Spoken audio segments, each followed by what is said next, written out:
Kasako Media, tunaangazia maisha, tunaandika kesho.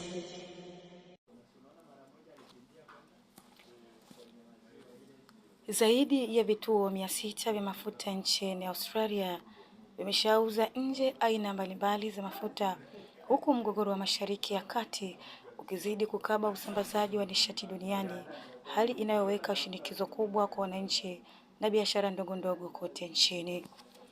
Waziri wa nishati Chris Bowen ameeleza bunge kuwa majimbo ya New South Wales na Victoria ndio yanayoathirika zaidi, huku karibu 10% ya vituo vya mafuta katika maeneo hayo yakikosa bidhaa.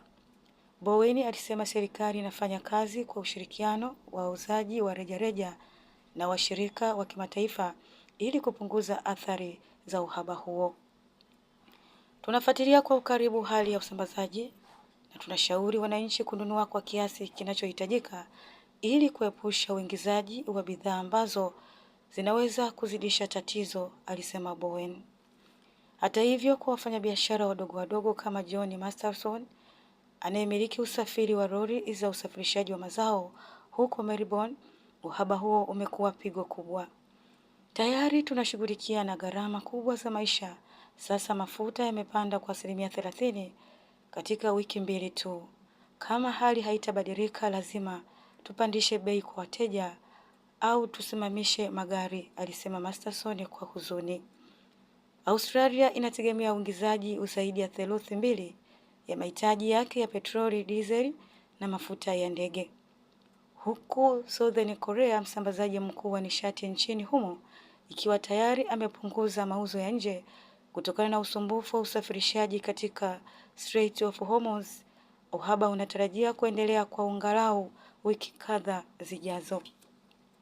Ruani leo, ofisi ya mtendaji mkuu wa Australia Convenience and Petroleum Marketers Association alisema mahitaji ya mafuta yameongezeka maradufu tangu kuanza kwa mapigano kati ya Israeli na Marekani dhidi ya Iran mwezi uliopita. Watu wanaanza kununua kwa wingi kwa hofu ya kuongezeka kwa bei na hivyo kuzidi uhaba, alisema Lee. Wachambuzi wa masoko nchini Australia wanatahadharisha kuwa ikiwa mgogoro wa Hormuz utaendelea kuwa zaidi ya mwezi mmoja, nchi inaweza kukabiliana na uhaba mkubwa zaidi, hasa wa dizeli inayotumika kwa usafirishaji wa bidhaa na kilimo.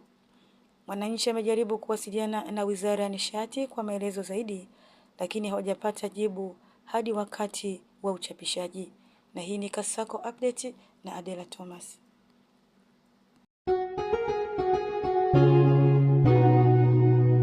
Kasako Media, tunaangazia maisha, tunaandika kesho.